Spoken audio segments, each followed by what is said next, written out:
En nuestro video anterior hablamos del derecho. ¿Qué es el derecho? ¿Qué función cumple el derecho? Lo vimos como derecho objetivo, como conjunto de normas, como derecho subjetivo.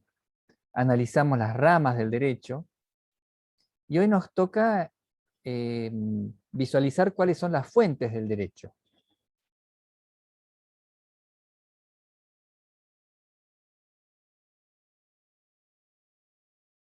Pensando el mismo caso que analizábamos el otro día, esa importación de champiñones, podemos preguntarnos en dónde encontraríamos las normas que regulen ese contrato de compraventa internacional de champiñones.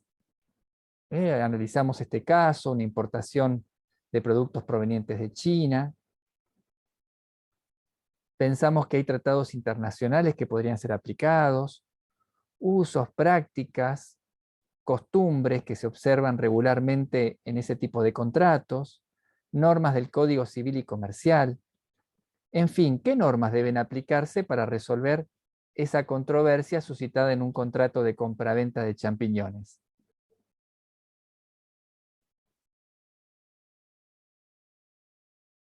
Para encontrar la respuesta tenemos que recurrir a las fuentes del derecho. Y vamos a abocarnos a las fuentes formales, es decir, aquellas fuentes a las que debería recurrir un juez para encontrar una solución a esta controversia.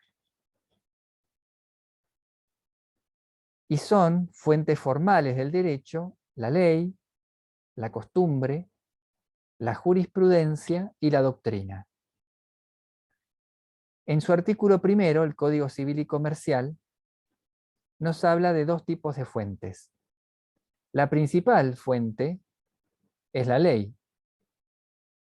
Dice, los casos que este código rige deben ser resueltos según las leyes que resultan aplicables conforme con la Constitución Nacional y los tratados de derechos humanos en los que la República sea parte. En primer lugar, entonces, las leyes. Y como otra fuente, el Código Civil y Comercial contempla los usos, prácticas y costumbres, pero ¿en qué caso?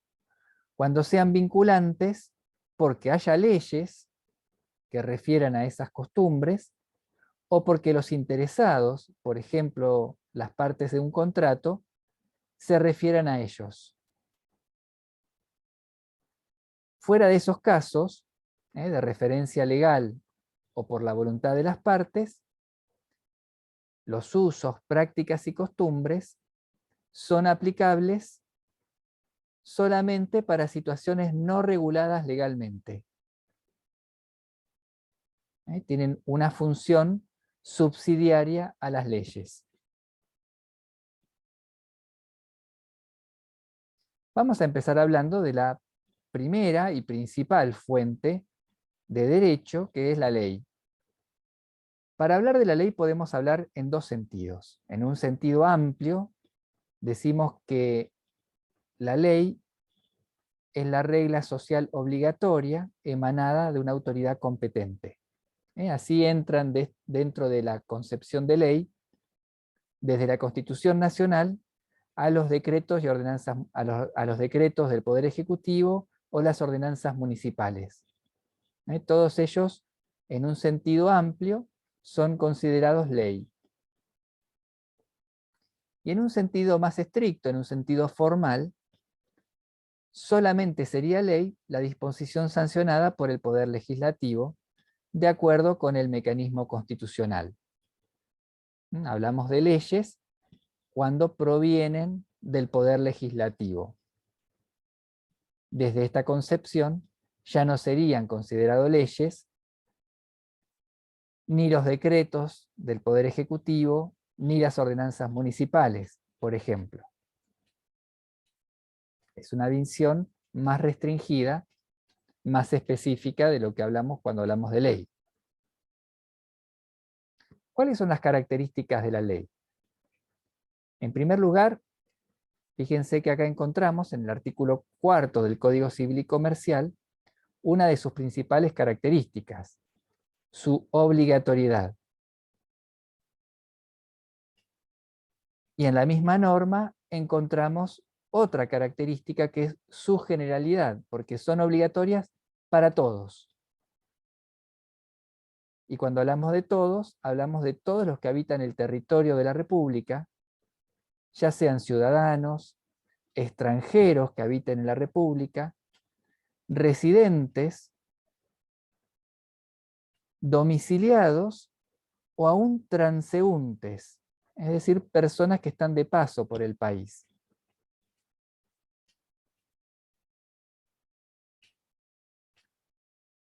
La otra característica de la ley es lo que se ha dado en llamar principio de inexcusabilidad.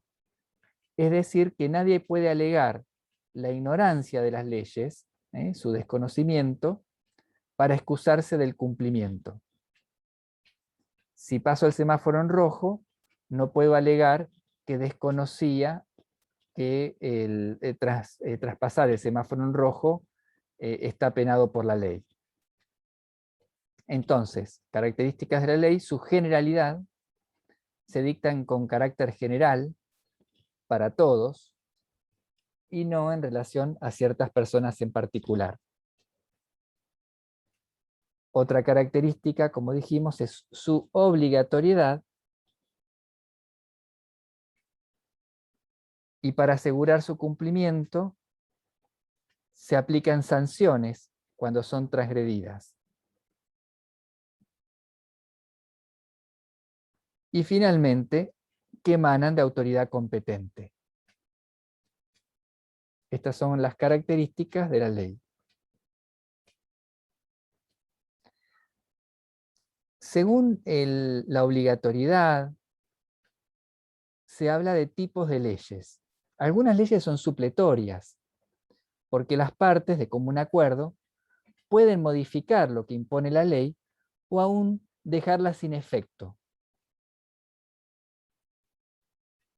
De esta manera, cuando las leyes son supletorias, las partes, por ejemplo, en un contrato, podríamos disponer en contrario a lo que la norma regula.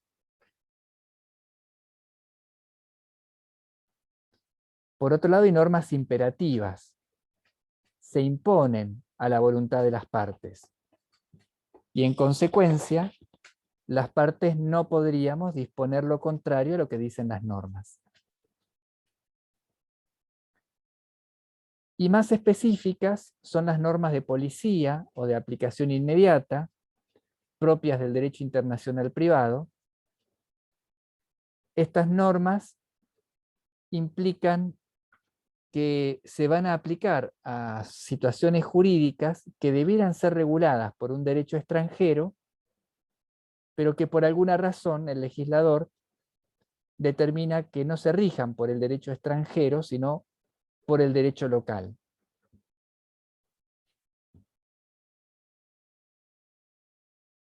Así encontramos entonces que hay normas que son supletorias, las partes podemos dejarlas de lado en uso de la autonomía de la voluntad,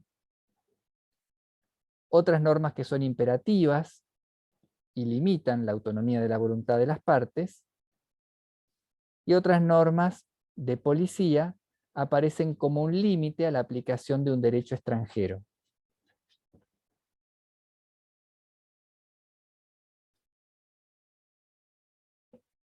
¿Cuándo entran en vigencia las leyes? Y en este nos estamos adentrando en lo que tiene que ver con la validez temporal de las leyes. Las leyes rigen después del 8º día de su publicación en el boletín oficial. Primer supuesto. Las leyes en principio rigen después del 8º día de su publicación en el boletín oficial. Pero en algunos casos puede ocurrir que, por ejemplo, sea necesario que la ley entre en vigencia con anterioridad a este plazo, por una cuestión de urgencia. Entonces, la propia ley determinará en qué plazo entra en vigencia. En otros casos puede ocurrir que se disponga que la ley entre en vigencia en un plazo mucho más largo que estos 8 días después de su publicación oficial. Este fue el caso, por ejemplo, de la ley que dispuso la sanción del nuevo Código Civil y Comercial de la Nación. Como implicaba tales modificaciones a normas muy importantes, se dispuso un plazo mucho más extenso, precisamente para que los operadores jurídicos, los jueces, los abogados, todos los que tenían que aplicar estas nuevas normas, tuvieran tiempo de, bueno, estudiarlas y así poder aplicarlas al momento de su vigencia. Entonces dijimos, ¿cuándo entran en vigencia las normas, las leyes? Y se mantienen vigentes hasta que otra ley las deroga.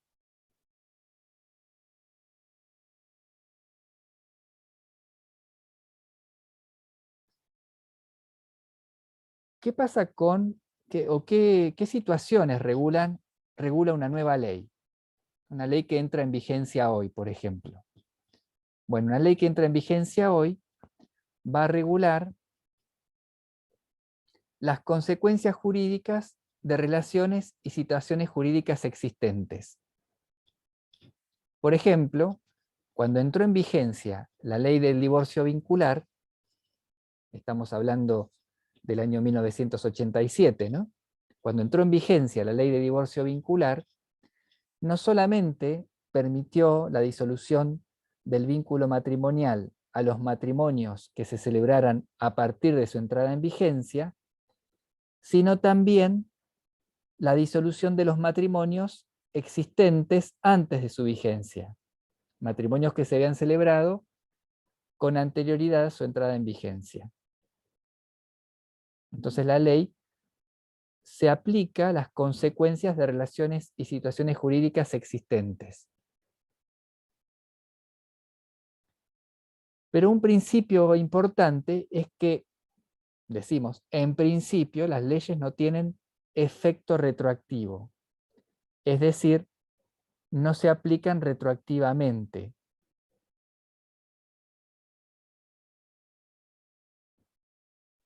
Salvo que la propia ley así lo disponga. Es decir, hay algunas leyes que expresamente disponen su aplicación retroactiva. Son excepcionales. Y esa aplicación retroactiva será válida en tanto no afecte garantías constitucionales. Si afecta garantías constitucionales, esa aplicación retroactiva podrá ser resistida y para eso se recurrirá a la justicia.